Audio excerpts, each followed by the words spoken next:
My name is Michael Van Beek, and I'm the Director of Research at the Mackinac Center for Public Policy. And I'm going to be your moderator today. I hope wherever you are enjoying as beautiful spring weather as I am today. I'm convinced that spring has arrived in Michigan now. I want to welcome you to this virtual event on behalf of the Mackinac Center and our partner, the Michigan Chamber of Commerce. The Michigan Chamber and the Mackinac Center have been longtime partners in advocating for policies that enable free markets, define a proper and limited role for government, and defend the rule of law. And boy, all those things seem like they're in upheaval these days, at least temporarily. And that's one reason why we wanted to host this event, how to re-energize Michigan's economy in 2020. In response to COVID-19 and the actions taken to mitigate its effects, the Michigan Chamber and the Mackinac Center realized the importance of a principled approach to re-engaging society after this emergency ends. My 12-year-old son asked me this morning, "Dad, what's your event about today?" And I said, "Well, it's about how to safely restart Michigan's economy." And he said, "Wow, you can cover all that in an hour? That's impressive." So I want to temper your expectations here. My 12-year-old understands how complicated this is. This is really a complex and dynamic problem because Michigan's economy is very complex. But so we're not going to cover every issue related to this topic in the next hour, but we're going to do our best and cover a lot of important issues. So the focus of today is how do we re-energize Michigan's economy, and what principles should be guiding policymakers as they navigate this transition from emergency to normalcy. And to do that, we have two giants in the Michigan policy world, if I'm frank, and they're logged into this virtual event with us. They are Rich Studley and Joe Lehman. Rich is president and CEO of the Michigan Chamber of Commerce, which represents over 5,000 member employers, trade associations, and other local chambers in every county in the state. Rich has been on the staff at the chamber since 1981, which, if you remember back, means he's been through thick and thin.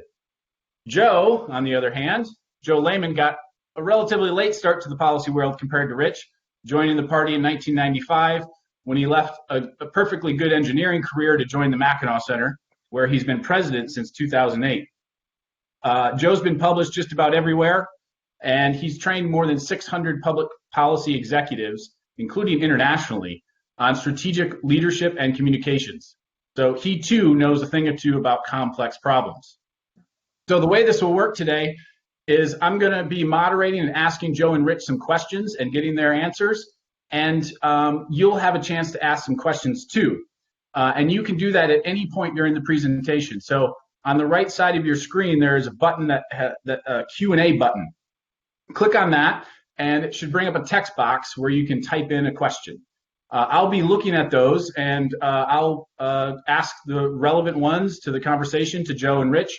And then at the end of the program, if we have time, we'll ask more of those questions to Joe and Rich at that point too. So let's get started.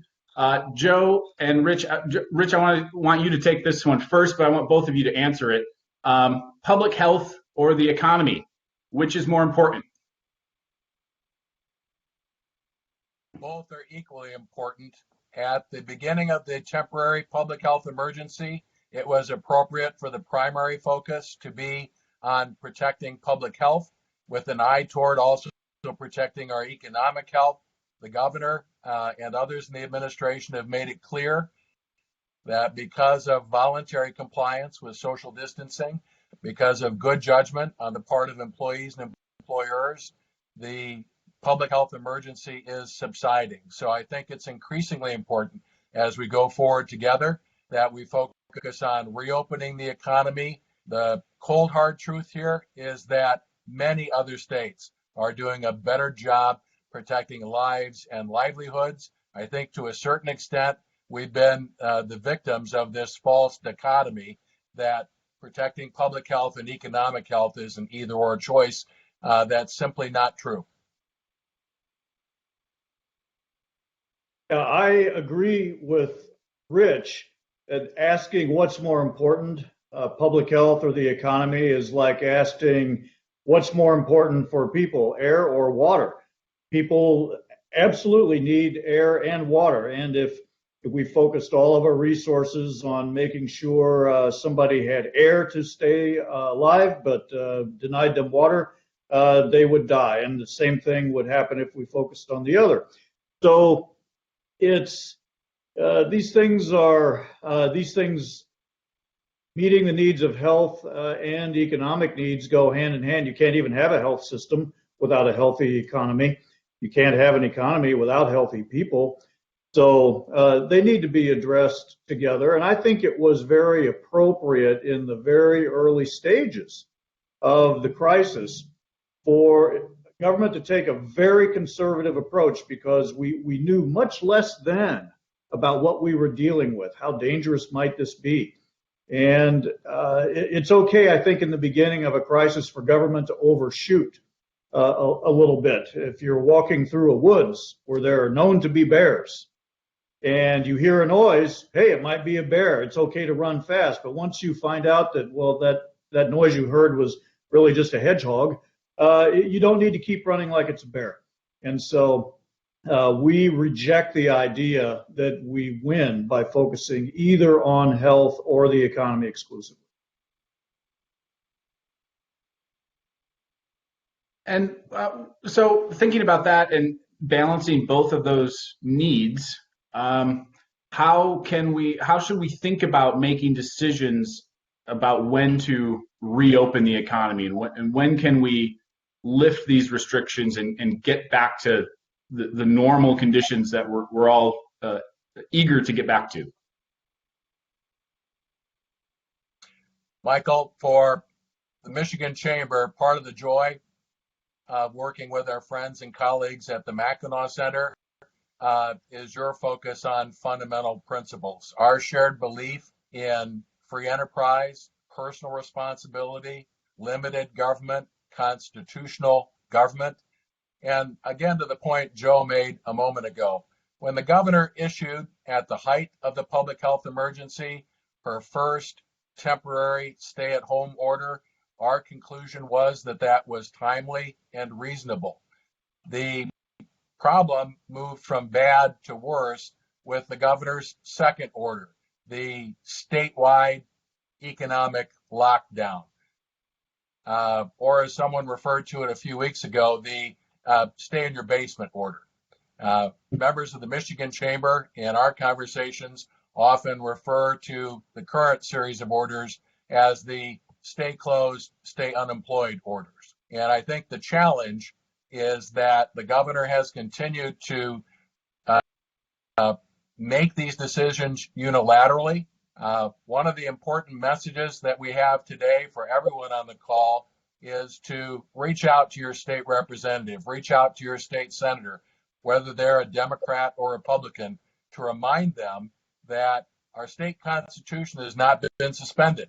We still have a constitution that provides for checks and balances with three separate and equal branches of government.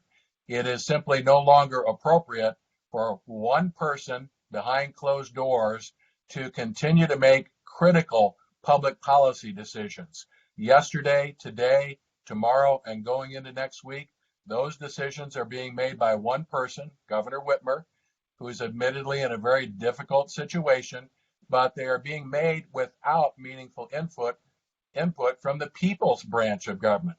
Democrats and Republicans, men and women from across the state in all walks of life. And it is critically important that we return to regular order, that some of the first state employees to return to work should be members of the State House and Michigan Senate. Do that safely, but roll up your sleeves, get to work, introduce legislation, provide legislative oversight, and focus on reopening our economy. And doing it now, not a month from now, 2 months from now, later this summer, sometime in the fall, but right now, today. The idea of when can we safely reopen the economy sort of implies a falsehood, Mike, and that is that it's even possible for someone or some group of people to choose a date that is going to work optimally for everybody that's going to be perfectly safe in the eyes of everybody. When businesses and communities, society itself can be reopened. An economist named Friedrich Hayek called this idea the fatal conceit, and it's sort of a conceit that intelligent people are inclined to fall into. They're inclined to fall into a trap of conceit, that they're smart enough to figure out what's always better for other people. And so what people should really be thinking about is, when is it safe for me to do the things that I know that I can do or that I have to do? People are experts at judging these risks all the time when they get in their cars to take a long drive or a short drive. If they're in a hurry, they know how to deal with that risk. Our society knows how to deal with the risks. We allow things like hunting in the state, even though we understand there are some risks. There are also some benefits to permitting this. And so it's a false idea that there's a magic date out there or magic conditions, that we just have to have the right people in charge of figuring them out so they can issue the right order. And what we're kind of stuck with now is what I would call secret protocols of what numbers are being used by the governor to trigger certain decisions.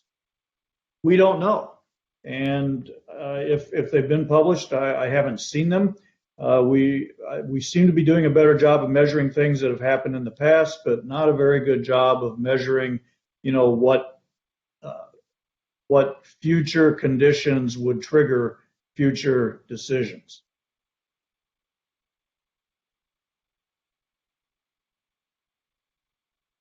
And speaking of the future decisions that need to be made, what kinds of guidelines should policymakers keep in mind as they're looking to make these policies? Rich, you referenced several policies that the legislature needs to get back to work and start addressing this. What are some of those things that they need to do, and what are the things that should guide them as they do that?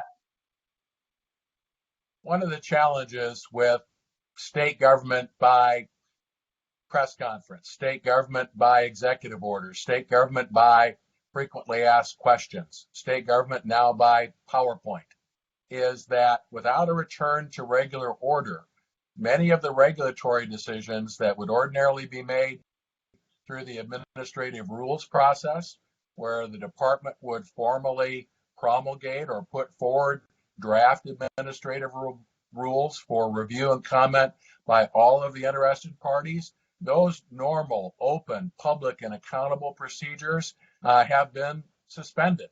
The governor has even issued an executive order, in effect, suspending the Freedom of Information Act. So the news media is struggling, the general public is struggling, elected officials at the local level are struggling with simply trying to understand vague and poorly worded executive orders. We've now had over 70 executive orders issued, basically one a day, every day since this public health emergency has started, without going through committee meetings and public hearings and healthy debate and the give and take of the legislative process. That's why it's so important that the legislature reconvene, if for no other reason, to do ordinary legislative oversight. Many of us learned a couple of weeks ago that the Michigan Department of Health and Human Services entered into a no-bid contract because of the temporary state of emergency with a partisan political consultant to do contract tracing. Some of us are aware that several weeks ago, that same state agency also entered into a contract, which, to the best of my knowledge, no one has seen. State government today is working with Apple and Google to track the individual movement of every Michigan resident for the purposes of monitoring compliance with the social distancing requirements and other requirements in that statute. We're assured by the same people who entered into the no-bid political contract that they don't see the individual data. Well, maybe they do, maybe they don't, but we really don't know because lawmakers are not able to do appropriate oversight. The governor seems to believe that she has unilateral authority to make decisions for 10 million people who live and work and do business in our state. And to the point Joe made, that wouldn't be a good idea if we were a small state like Rhode Island or Connecticut or Maryland. But in a large and diverse state with 83 counties spread over 2 peninsulas, it's folly for any one person in government, whether they're the speaker or the Senate majority leader or the governor, to think that state government that has been unable to run the unemployment agency properly can run hospitals, can run businesses effectively, or make unilateral individual decisions for 10 million Michiganders. The Mackinac Center worked with our friends at the Michigan Chamber of Commerce to draft guidelines that the state should keep in mind during the process of reopening society, reopening our communities. And at the Chamber, I know that Jim Holcomb was very involved, and at the Mackinac Center, you, Mike, were deeply involved, and you came up, you boiled it down to nine things that lawmakers and citizens need to keep in mind. And I'll just say the first idea should be do no harm.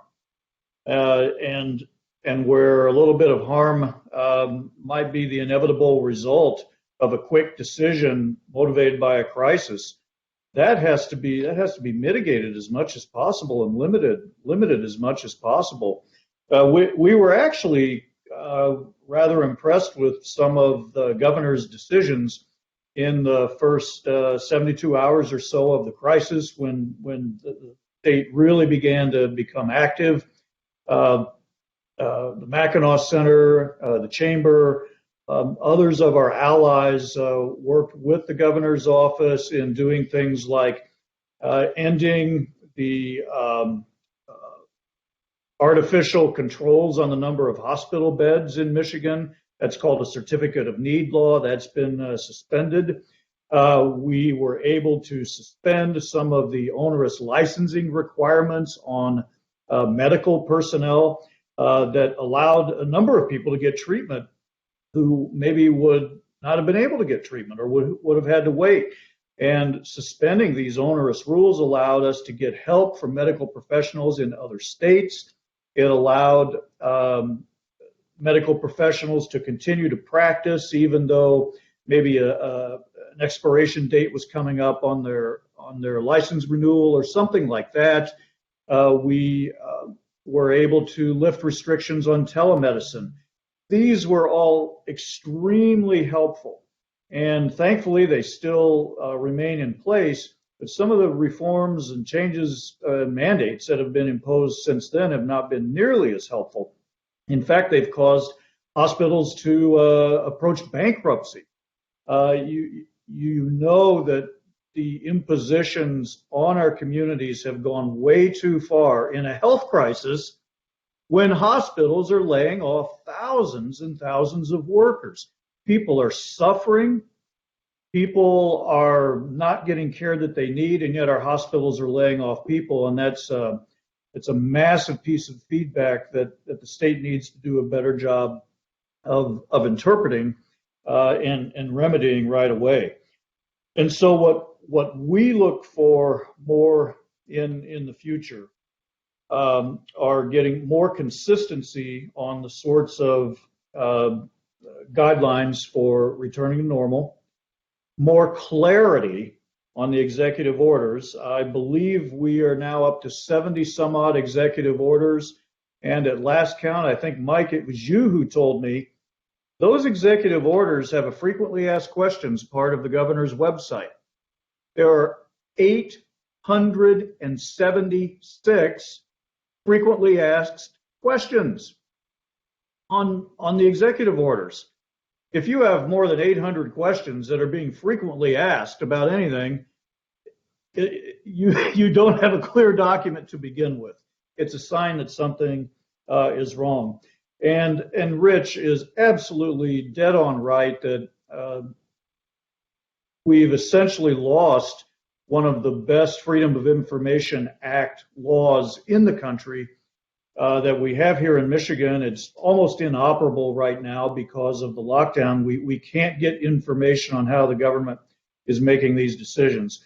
And I'm convinced that these decisions would be better made if we kept a couple of things in mind. First of all, enforcement of the laws and then these decisions should be in the hands of elected officials versus appointed as much as possible.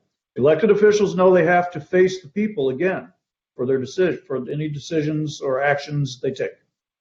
Secondly, we need full restoration of checks and balances. It was probably not a good idea in 1945 to pass an Emergency Powers Act that gave the governor unchecked authority for a period of time. So, and we can address that later on in the program today. But we do need checks and balances. That would actually protect the governor from some of the criticism she's now getting. Great, thanks. I want to ask about two particular issues related to two particular policy issues. So, and these are from some of the Q&A that some of the attendees are asking. What about unemployment benefits, and how do we go from where we are now, this massive log of unemployment, to getting people back on payroll, because it's we have an incentive problem there. How do we handle that? And then the second one is there something special that should be done for the small businesses that have suffered maybe more, that may be on the brink of being forced to close their businesses? Are there considerations we need to make for those kinds of situations? I'd like to talk about. Good news is, I'm sorry, go ahead, Joe. Thanks. I'd like to talk about treating small businesses differently from big businesses. In general, the best government policies are policies that treat everyone the same. Such policies are less subject to critique of being unfair, picking favorites, picking winners and losers. Anytime government gets into the business of picking winners and losers, you can be sure that the people with the most clout are the winners, and others will either be the losers or pay the bill for the winners. And so this is why we favor a policy of letting businesses decide what they can do safely, instead of letting the government dictate what is essential and what is not essential, and dictate exactly what constitutes safe behavior, because that inevitably gets into picking winners and losers. And it just happens to those loads are harder to bear usually by the smaller businesses. They don't run with large cash margins very frequently. They don't have teams of lawyers on their staffs to interpret the 70 some odd executive orders that have the 867 frequently asked questions. And so we think that's our general approach at the Mackinac Center, is put as much decision-making power as possible in the hands of the people who are most affected. And those would be the businesses themselves, and don't give the big ones or the little ones any special favors. And you also asked about the unemployment insurance program. Hopefully Rich has some wisdom to add there. Well, the good news for Michigan is that Congress and the president did respond to the national emergency. The bad news for Michigan is Congress and the president did respond to the national emergency, at least in the first two and possibly even the third package of legislation. The national strategy seemed to be to carpet bomb states by dropping pallets of freshly printed dollars randomly across the country. We'll set aside the discussion of the federal debt and deficit for another date. But I think with the very best of intentions, you had a U.S. House led by leaders who saw the public health emergency as an opportunity to expand the size, the scope, and the reach of federal government. We're told by members of our congressional delegation who are involved in these discussions, it is Democrats in the U.S. House that insisted on pumping large sums of money through the state unemployment insurance systems, even when the business community, the administration, and Republican members of Congress reported that something we all know for a fact today, which is that many of the state unemployment insurance systems have out-of-date computer hardware and software, minimum staffing, and we're simply not prepared for what we experienced in Michigan, where over 1 million Michiganders filed for unemployment benefits over a 2-month period. The administration could and should, in Lansing, have understood that the statewide economic lockdown would only make a bad situation worse. The governor seems kind of disconnected from that decision. Well, I've closed tens of thousands of businesses. We've laid off hundreds of thousands of people. Oh my goodness, people are having a hard time applying for unemployment insurance benefits. There are a lot of good people in state government that are working hard to solve that problem, but a serious mistake that Congress made was, instead of providing financial assistance to the states for additional weeks of benefits, this may be a very long and slow economic recovery. In every previous recession, Congress has provided additional funding to the state unemployment insurance systems for extended benefits, additional weeks of benefits. In this case, they front-loaded the relief and are providing Michigan and everyone else in the country who has become unemployed recently with an extra $600 a week through the end of July. That means that with our maximum weekly benefit amount of $362 a week, plus an additional $600 a week, even though today, yesterday, last week, last month, we had members at the Michigan Chamber that were hiring, members who had laid off employees temporarily and wanted them to return. I've had one conversation after another with business people who say, I'm ready to reopen. But when I call people that were laid off temporarily, and they're now making $992 a week, which is roughly the equivalent of $21 or $22 an hour, I have employees saying to me, well, can't you call someone else back first? People are smart, and it's not a difficult calculation. If you're making $20 an hour, which isn't a bad wage, and you're making $21 or $22 or $23 an hour on unemployment benefits, and if you can stay on unemployment and not drive to work, not have to bring your lunch, not have other expenses, I think we're going to have a serious challenge as we do reopen the economy, with temporarily laid off employees hesitating about coming back to work. Another challenge was with the financial assistance that was provided to small businesses through the U.S. Small Business Administration. They work hard, they work closely with Michigan banks and credit unions. Many of those financial institutions are very active in the community. They understand their customers, but with great fanfare, that federal program was announced. And we know from the banks that we work with in Michigan and across this state, many of those banks did not have the final guidance they needed to take loan applications until late in the evening on a Thursday night, when the program was to take effect Friday morning. And so it shouldn't have been a surprise to anyone that small business owners who were desperately in need of financial assistance had a lot of difficulty applying, especially if they had not applied for an SBA loan in the past. So I wouldn't be surprised if at the federal level, one of the laws we're struggling with most in the next few weeks will be the law of unintended consequences. And in some ways, the federal government was helpful.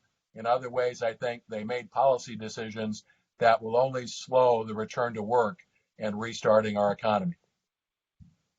The message there is we have to rely on ourselves. Government got us into this situation, and it will be up to workers and entrepreneurs and investors and small business owners and the business leaders of our state who love this state and care about their communities. We should resist the temptation to become dependent, overly dependent on either the federal government or the state government for deciding our future. If I could add a little bit of good news about the decision to provide aid through the unemployment system, it's this, that in almost all of the states, regardless of whether they're controlled by Republicans or Democrats, the rules around unemployment tend to be that once you are offered employment, you're no longer eligible for the unemployment payments.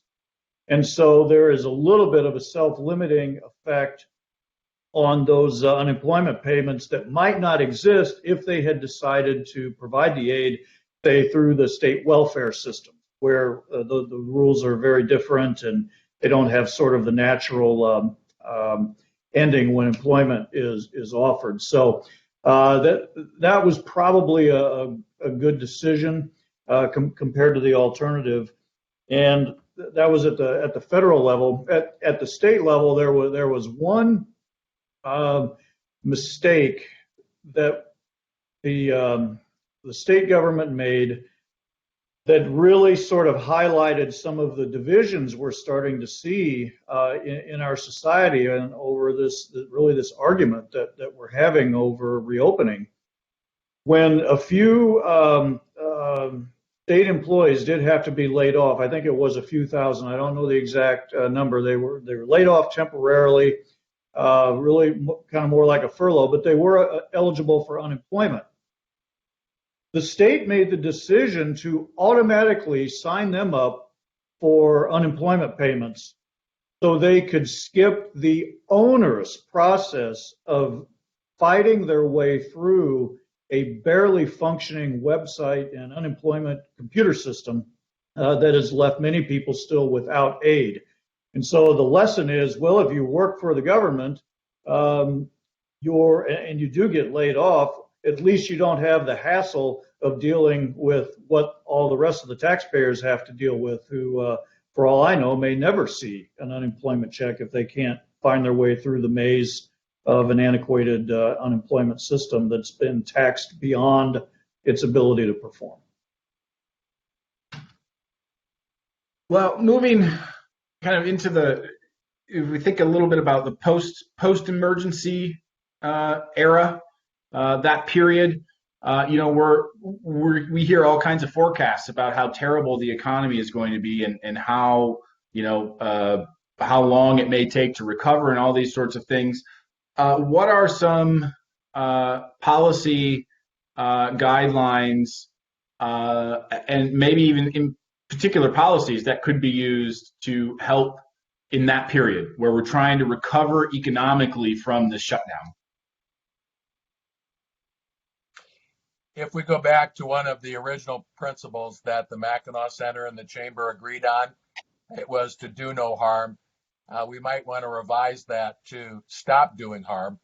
It is absolutely essential that the friends and supporters of the Mackinac Center and the Michigan Chamber leave this call your state representative, call your state senator, Democrat, Republican, urban, suburban, rural, and insist that lawmakers get back to work to provide legislative oversight and to insist that major public policy decisions that will impact on everyone who lives and works in our great state will be made with openness and accountability and transparency through the legislative process instead of by one person behind closed doors. That is really at the heart of the legal challenge to the governor's executive orders. It is not a hypothetical, esoteric argument about legal technicalities. It is a fundamental difference of opinion about the structure of our government. Do we have three branches of government, separate and equal? Is the legislature the only branch that can write law, or can non-elected, non-appointed bureaucrats write law indefinitely if the governor declares a state of emergency? No one in 1945 could have imagined that a governor would do this. Through 1945, the vast majority of so-called disasters were natural disasters: a flood, a fire, an earthquake, a snowstorm that knocks out power for days or weeks at a time. You can see in the 1975-76 law, on the heels of rioting across the country, that people began to understand that the nature of these situations could change. And again, as Joe said, mayors and governors and presidents need extraordinary powers to react quickly for a short period of time. We have got to restore checks and balances. We have got to get back to a regular legislative process.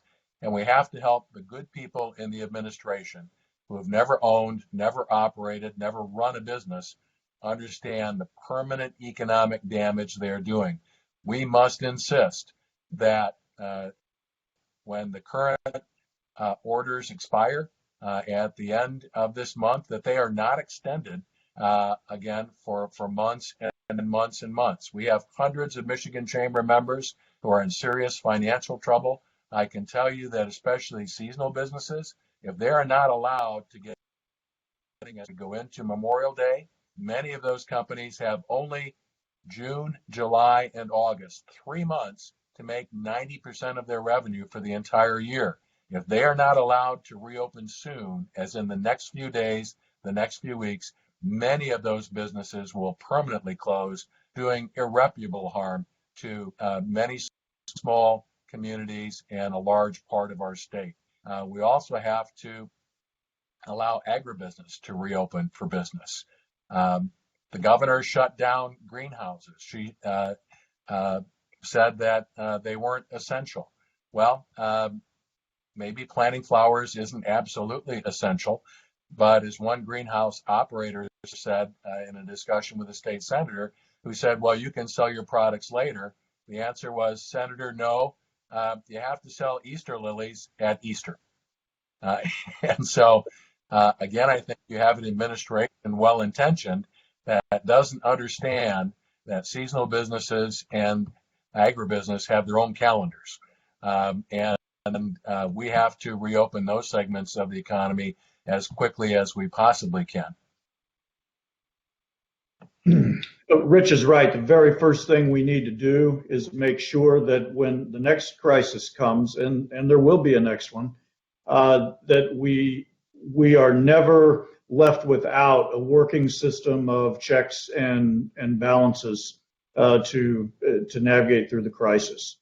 So that needs to be high on the agenda. But we're learning right now that a lot of the regulations on services and various professions, things like occupational licensure, we're learning that, you know what, they were probably never needed in the first place. And so if we find out that, wow, when we have a crisis, we actually work better when there aren't artificial government-controlled limits on the number of hospital beds, why don't we not give that an expiration date? We'll just waive that forever, waive that requirement forever. And the same with practicing medicine across state lines. You look at, it's in the news constantly now about barbers and salons wanting to reopen. I guess because it's been determined not by the barbers and salon owners, but by someone, that they can't operate safely. Yet we're told the reason that they're licensed by the state is for public health reasons and sanitation, and so they have to receive mandatory training in those areas. And this is shining a light on some of that. As important as those areas are, we could be looking at a huge opportunity to make great strides in educating the public with the K-12 education dollars that we all pay. So this lockdown of schools has imposed incalculable cost on a lot of the kids who need the education the most and who don't have the best options even when they're in the schools that they're assigned to. And I'm talking about a lot of low-income neighborhoods and parts of the state.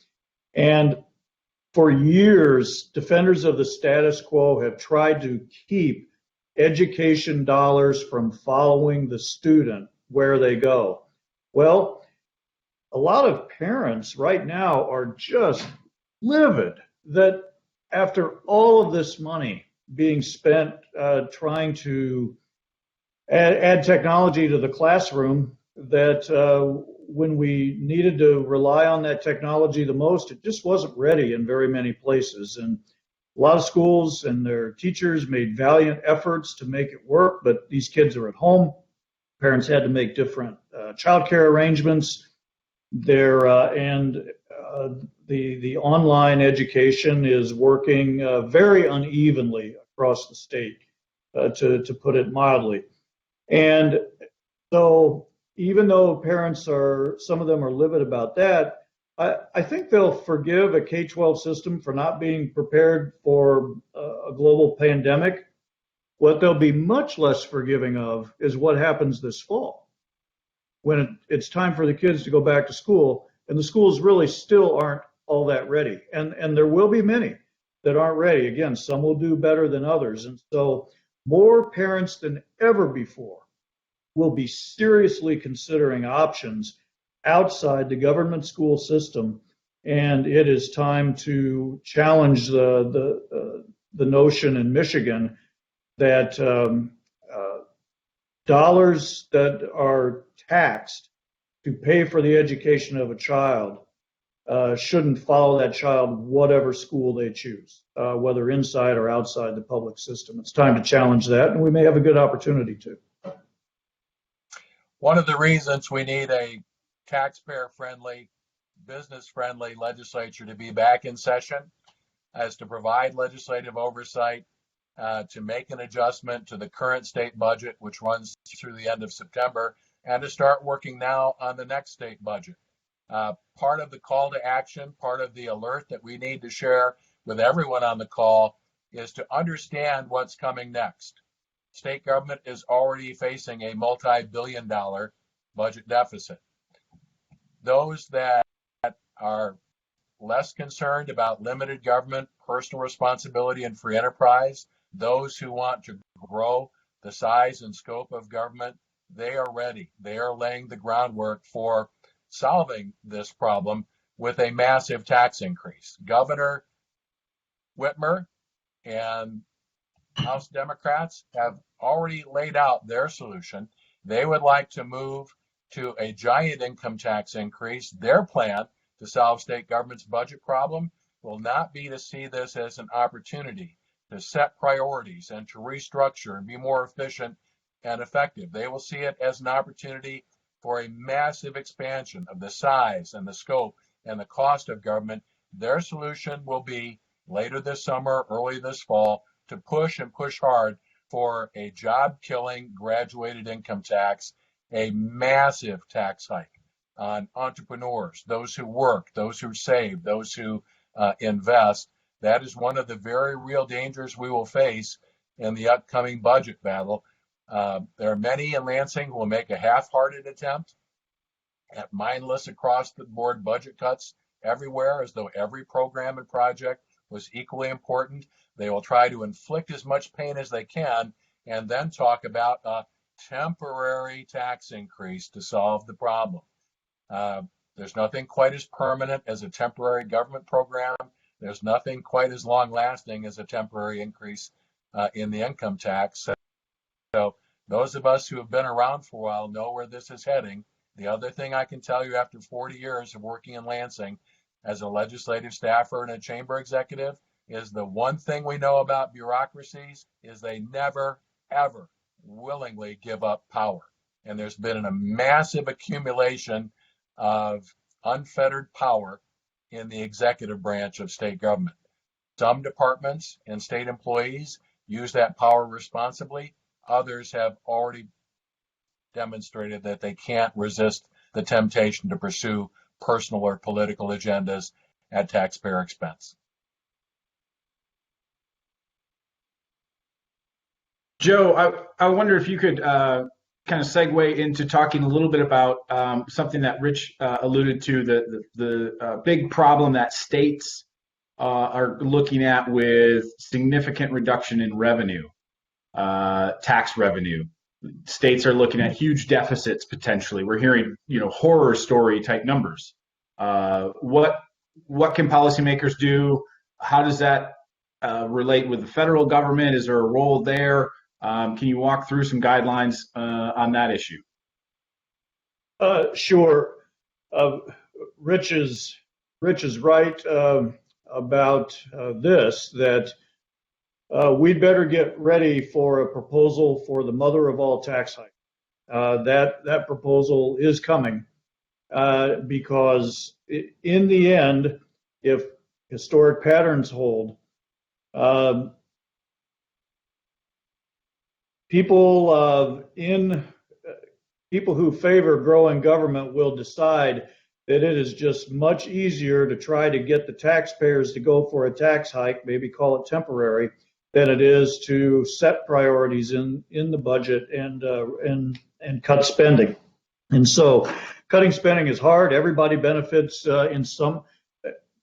Every dollar of government spending benefits somebody, even if it's just the people in the department who spend the dollars. And so what the state still hasn't fully reckoned with is, why aren't we prioritizing good roads higher than corporate welfare? We know good roads help everybody.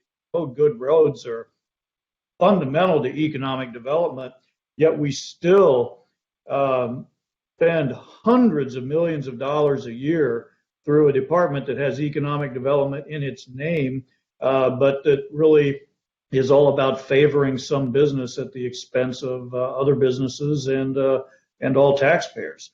And so that priority decision has come. It is time to reckon with that one. We also are engaging in revenue sharing at levels quite a bit higher than what is required by our Constitution. And so in general, it's a good principle that the money that governments spent should be raised by those governments, because it keeps the incentives aligned. If a higher level of government gives you money, you're going to find a way to spend it, especially if you don't have to go to the taxpayers to get that money the next time. So that can be looked at. And if we go back and if we really believe that education is as high a priority as our Constitution says that it is, both our state Constitution, and historically it's been the number one item in our state budget, now recently surpassed by Medicaid. But if education really is important, then we need to find ways to deliver that much more efficiently. And that's why it's a good option to let parents experiment outside of the government in the private education system to see how much better and less expensive we could get that. So it is, those are things we should do. One big thing we should not do is depend on a massive federal bailout. Every inch we give in favor of a federal bailout will encourage states that have been grossly irresponsible with their unfunded pension programs. I'm talking Illinois, California, New Jersey, New York. These states, Michigan had serious pension problems, which thankfully are now becoming more under control. We still have a problem, but we're not the poster child of problem states anymore when it comes to pensions. But federal bailouts are desperately wanted by the most irresponsible states, not to pay for costs imposed by the current crisis, but to pay for mistakes they made a long time ago and have never gathered the courage to face. So we've got to hold the line on. I have a question here. We have plenty of questions in the text box here, so I'm going to start firing away some of those. Here's one about, and maybe this is best for Rich to start. Rich, have you heard anything about businesses looking at Michigan and being more concerned about investing in Michigan versus other states as a result of the governor's approach to the coronavirus and how that compares to what's happening in other states? Some of it will depend on whether the legislature is able to return to session and reestablish our system of checks and balances. I know that I'm getting calls from other state chamber executives across the country who are starting to see now what has happened more efficiently, more effectively in their states. There is a risk that the way this is being handled now in Michigan, if it continues into the summer, into the fall, will be seen as a throwback to previous administrations and the lost decade. I hope that won't happen.